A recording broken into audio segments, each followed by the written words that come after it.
Yang jadi masalah, begitu kita dapat musibah dan ujian, kita sibuk ngurus urusan orang lain, bahkan ngurus urusan Allah Subhanahu wa Ta'ala.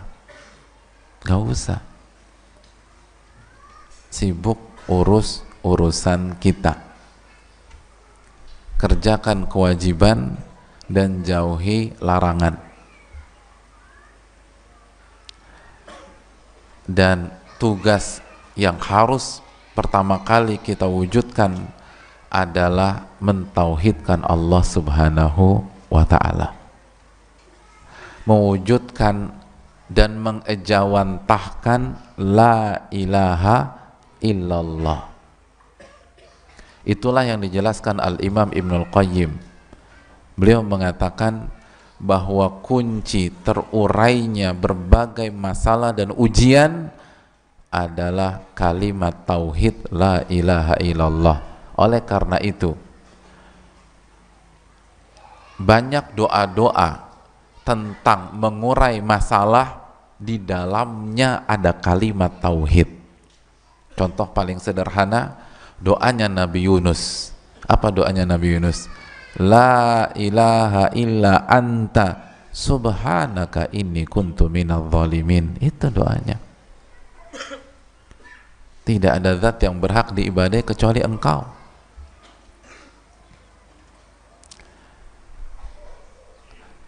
Tidak ada yang berhak diibadai kecuali Engkau. Apa keterangan para ulama? Al-Imam As-Sa'di rahimahullahu ta'ala mengatakan, ketika Nabi Yunus membaca la ilaha illa anta subhanaka inni kuntu minadh dhalimin, ini masuk ke bab tawassul bil hal. Jadi beliau meminta pertolongan kepada Allah Subhanahu wa Ta'ala melalui kondisi beliau pada saat itu dan selama itu. Jadi itu bukan kalimat yang hanya keluar dari lisan jamaah, bukan hanya kalimat yang meluncur dari mulut, tetapi kalimat la ilaha illa anta itu adalah kondisi beliau pada saat itu yang mentauhidkan Allah Subhanahu wa Ta'ala. Itu hadirin. Jadi kenapa kita baca doa itu? Kan banyak orang baca doa la ilaha illa anta subhanaka inni kuntu minadh dhalimin, tapi masalah nggak terurai-urai.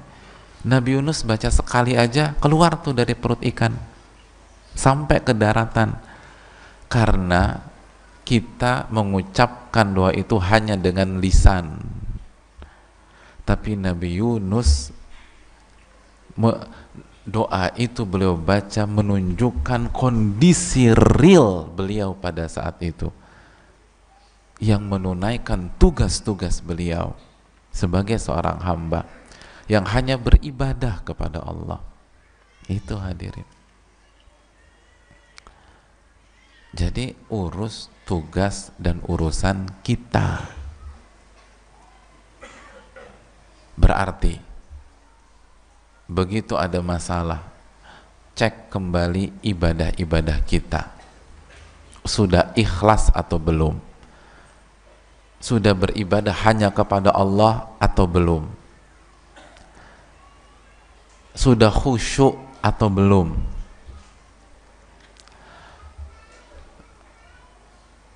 Lalu setelah kualitasnya dijaga, kuantitasnya bagaimana?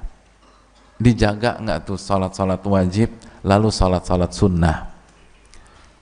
Itu dicek tuh hadirin. Itu dicek. Yang jadi masalah, ketika kita punya masalah, bukannya fokus ke urusan dan tugas kita, kita kebanyakan menganalisa, kebanyakan mikir.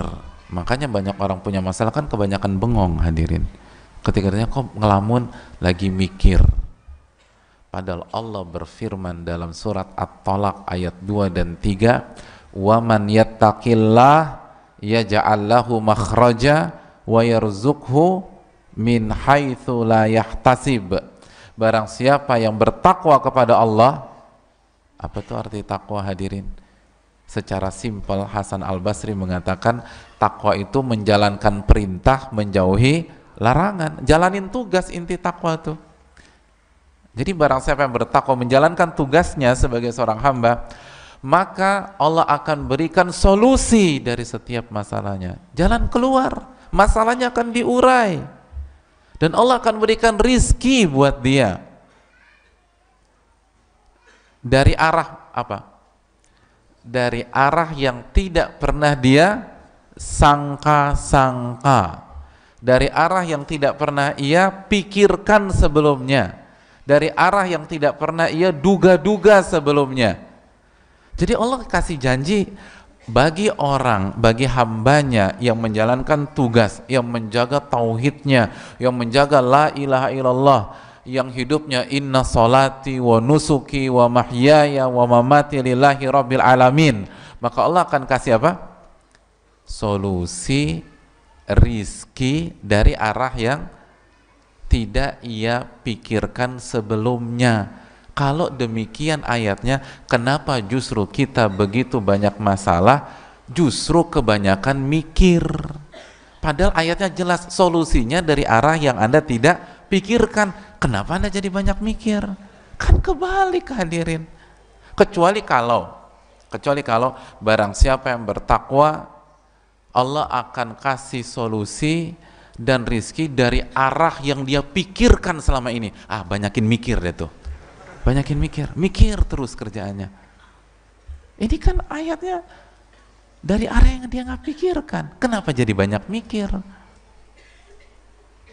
Makanya stres. Orang stres itu bukan karena ujiannya, bukan karena berat masalah. Orang stres itu kebanyakan mikir, kurang zikir. Nah itu orang stres hadirin. Kebanyakan mikir, kurang zikir. Loh, kan Allah berfirman dalam surat Ar-Ra'd ayat 28, "Ala bidzikrillah tatma'innul qulub."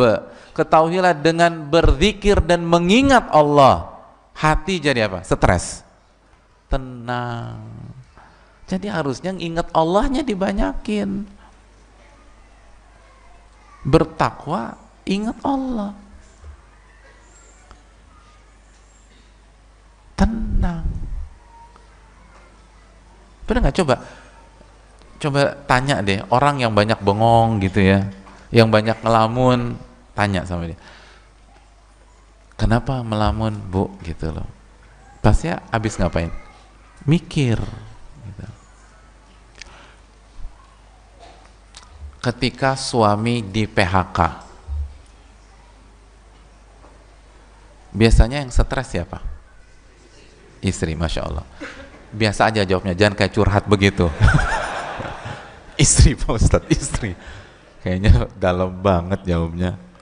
Itu kan unik ya. Yang dipecat siapa? Yang stres? Itu unik tuh emang kehidupan. Coba kita tanya, wahai para istri, kenapa stres? Kata mereka, gimana nggak stres Pak Ustadz? Aku kan pikirin anak-anak. Tuh kan, mikir kan tuh. Iya kan, itu mikir tuh. Aku kan mikirin sekolah mereka, uang gedung belum dibayar. Mikir lagi kan, tuh kan. Aku kan mikir bayar listrik Pak Ustadz. Listrik nih gimana? Mikir lagi kan, subhanallah. Itu kebanyakan mikir. Udah gitu bengong, waktu habis. Harusnya kan dia ikhtiar, dia kerjakan tugasnya, gak usah kebanyakan mikir. Nabi SAW ketika ujian di kota Mekah semakin dahsyat, kan sebagian sahabat nanya, kapan kita hijrah ya Rasul? Kapan kita hijrah ya Rasul? Apa kata Nabi SAW? Lam umar bil hijrah, saya belum diperintah Allah untuk berhijrah. Itu Nabi nggak mengatakan, tunggu saya pikirkan dulu ya. Menurut analisa saya, insya Allah 5 bulan lagi. Tapi memang berat masalah kita. Akhirnya curhat. Enggak kan, Nabi nggak begitu. Enggak begitu. Saya belum diperintah untuk berhijrah. Lihat, fokus ke tugas. Artinya kan saya ini hamba, tinggal nunggu tugas dari Allah aja. Kalau ditugaskan hijrah, hijrah. Tugaskan di sini kita. Kita nih kebanyakan menganalisa, kebanyakan berpikir. Berpikir boleh hadirin. Syarat jadi mukallaf itu berakal sehat. Tetapi semua yang overdosis itu nggak bagus, itu poinnya. Semua yang overdosis itu tidak bagus. Jangankan berpikir yang overdosis. Saya ingin tanya, sholat subuh overdosis bagus nggak? Sholat subuhnya 3 rakaat. Nggak ada, semua ulama Purbalingga bilang sesat. Itu simpel, apalagi mikir. Yang jadi masalah kita sibuk ke hal yang bukan urusan kita, lupa urusan kita, mentauhidkan Allah Subhanahu wa ta'ala, mencek kualitas ibadah kita, tauhid kita udah lurus belum, ada nggak noda-noda syirik, baik syirik kecil apalagi syirik besar, lalu bagaimana kuantitasnya nih, itu yang harus kita pikirkan. Adapun hasil itu urusan Allah, nggak usah kita ribetkan. Kenapa nggak usah kita pikirkan? Terlalu ribet begitu. Sekali lagi berpikir jelas ada porsinya. Yang jadi fokus kita yang overdosis. Karena hadirin yang dirahmati oleh Allah, kita kan ketika punya masalah, yang kasih masalah tadi siapa? Allah itu. Namanya siapa hadirin selain Allah? Ar-Rahman, yang maha pengasih, Ar-Rahim, yang maha sayang sama kita. Ya udah nggak usah terlalu ribet dipikirin. Wong yang kasih ujian adalah Ar-Rahman dan Ar-Rahim. Yang kasih ujian itu Al-Muhsin.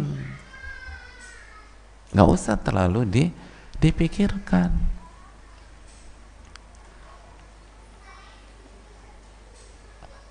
Zat yang ahkamul hakimin, yang maha hakim, yang maha bijak, yang maha adil, yang nggak mungkin menyelisihi janjinya. Allah udah bilang bertakwa, kita kasih jalan keluar, udah ikutin aja permintaan Allah SWT. Allah akan kasih jalan keluar. Kan apa kata Allah dalam surat Ar-Rum ayat 6, wa'dallah, itu janji Allah. La yukhlifullahu wa'dah. Allah nggak pernah menyelisih janji-janjinya. Walakinna aktsaran nasi la ya'lamun. Tapi yang jadi masalah nih mayoritas manusia nggak ngerti-ngerti. Gitu kata Allah. Yang jadi masalah mayoritas manusia nggak paham. Padahal Allah nggak mungkin menyelisihi janjinya. Dan Allah yang paling tahu yang terbaik buat kita. Dan yang kita pikirkan akhirnya kita down, kita jatuh, kita bingung. Itu pun kalau Allah kasih belum tentu terbaik buat kita. Masih ingat surat Al-Baqarah ayat 216, wa asa an takrahu syai'an wa huwa khairul lakum. Bisa jadi yang kalian gak suka itu yang terbaik buat kalian. Wa asa an tuhibbu syai'an wa huwa syarrul lakum. Dan bisa jadi yang kalian suka itu buruk buat kalian. Terus penutupan ayat itu apa kata Allah? Wallahu ya'lamu wa antum la ta'lamun. Allah yang maha tahu, sedangkan kalian tidak tahu. Yang tahu tuh Allah, kalian gak ngerti. Kalian gak ngerti mana yang terbaik buat kalian, mana yang terbaik untuk kalian. Makanya jangan apa? Sok tahu. Itu jangan. Kita nih bimbang kebanyakan sok taunya. Karena kebanyakan mikir tadi itu. Jadi sok tahu aja. Harusnya begini nih, sok tahu gitu. Tahu dari mana harusnya begini? Bisa jadi enggak. Hadirin, sebagian sahabat aja itu bisa kurang tepat dalam memprediksi dalam kasus Sulhul Hudaybiyah. Iya kan? Sulhul Hudaybiyah, perjanjian Hudaybiyah. Tapi mereka tidak ngotot. begitu mereka melihat Nabi tahallul, mereka langsung sami'na wa ata'na, taat kepada Allah dan Rasulnya. Padahal secara pemikiran, prediksi, ini ngerugiin kita nih, dan bukan saatnya kita bahas sulhul Hudaybiyah. Mereka berpikir ini ngerugiin, sampai Umar berpikir demikian, ini kayaknya ngerugiin kita nih. Dan kita tahu Umar cerdasnya kayak apa. Nabi katakan, laukana ba'di nabiun lakana Umar, kalau ada nabi setelahku orangnya itu Umar. Saking cerdas dan tajamnya firasat, intuisi beliau. Tapi nggak ngotot. Begitu Nabi SAW tahallul, semua tahallul ternyata benar. Sulhul Hudaybiyah menguntungkan atau merugikan? Menguntungkan. Dan sulhul Hudaybiyah adalah pintu masuk membuka kota Mekah. Jadi sekali lagi hadirin, banyak hal yang kita prediksi itu nggak benar. Jadi kesian kita ya, udah capek-capek mikir, capek-capek bengong, capek-capek ngelamun, akhirnya asam lambung naik, terus mahnya kumat, hasilnya nggak benar juga, salah hasilnya. Ya Allah, kalau hasilnya benar kan masih mending gitu, ini hasilnya salah. Karena Allah katakan, wa asa an takrahu syai'an wa huwa khairul lakum, bisa jadi yang kalian nggak suka tuh baik buat kalian. Udah percayain aja sama Allah. Allah yang paling tahu. Allah nggak mungkin zolimin hamba-hambanya. Wa annallaha laisa bidzallamin lil abid. Allah tuh nggak pernah zolimi hamba-hambanya. Dalam surat Ali Imran ayat 182. Nggak mungkin. Selama kita menjaga iman kita, tauhid kita, akidah kita, pasti Allah akan tolong. Nggak mungkin. Itu adalah sebuah kepastian, nggak mungkin Allah sia-siakan kita, hadirin yang dirahmati oleh Allah. Jadi selalu memandang yang Allah pilihkan itu yang terbaik, walaupun awalnya kita nggak suka, oh ini yang terbaik, fokus aja. Jadi sekali lagi contoh, ketika kita kena sakit, fokus ke tugas kita. Tugas saya apa sih? Oh, tugas saya sabar. Sabar. Terus apa lagi? Nabi bersabda, tadawu wala tadawu bil haram, berobatlah tapi jangan berobat dengan cara yang haram. Berarti ikhtiar berobat. Sembuh gak sembuh bukan urusan saya. Enak hadirin. Yang membuat orang itu stres karena biasanya di antara faktornya karena terbebani hasil. Terbebani hasil. Sehingga hidupnya nggak lepas. Hidupnya tidak lepas, gitu loh. Antum di sini ada yang hobi bola nggak? Nggak ada. Jadi dari kecil ini anak musola semua. Masya Allah. Kena pertanyaan simpel. Kenapa banyak tim atau klub kalau di partai final mainnya nggak lepas? Hah? Kenapa? Karena beban juara, mikirin hasil, saya harus juara, saya harus juara. Itu yang buat orang tuh nggak lepas dalam hidup, hadirin. Yang bikin kita nggak lepas, saya harus sembuh, saya harus sembuh. Kata siapa harus sembuh? Enggak. Sembuh nggak sembuh itu urusan Allah. Wong Nabi juga nggak sembuh di sakit terakhir beliau, kan begitu hadirin. Jadi lepas aja, itu lebih enak. Saya harus kaya, saya harus kaya. Akhirnya nggak kaya-kaya juga, stres. Siapa yang bilang harus kaya? Nggak ada yang bilang harus kaya. Yang ada harus sabar, harus bertakwa. Itu nggak ada yang bilang harus kaya. Jadi hadirin yang dirahmati oleh Allah Subhanahu Wa Taala, fokus ke urusan kita, jangan terbebani. Allah sudah pilihkan yang terbaik untuk kita, jamaah. Untuk kita, karena Allah itu Al-Muhsin, yang maha baik. Pokoknya semua baiklah. Itulah hadirin.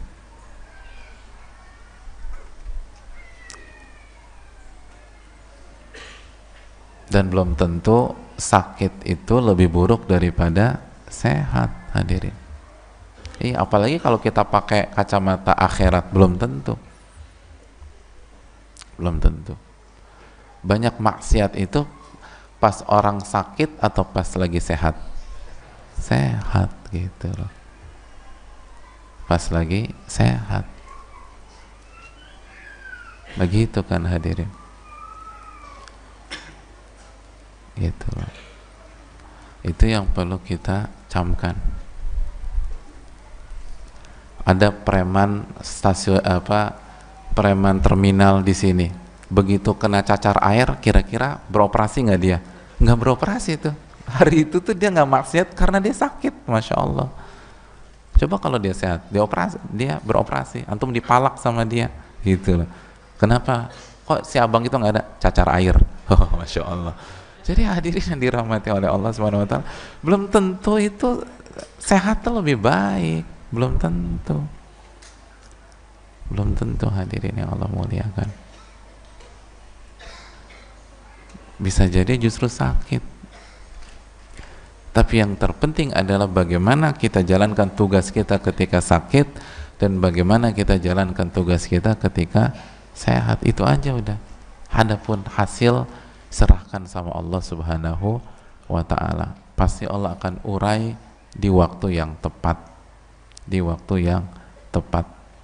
Dan kita tahu terakhir Allah itu kasih ujian buat kita sebagaimana dijelaskan Al-Imam Ibnul Qayyim dalam Zadul Ma'ad, itu agar kita tidak angkuh dan sombong di muka bumi ini.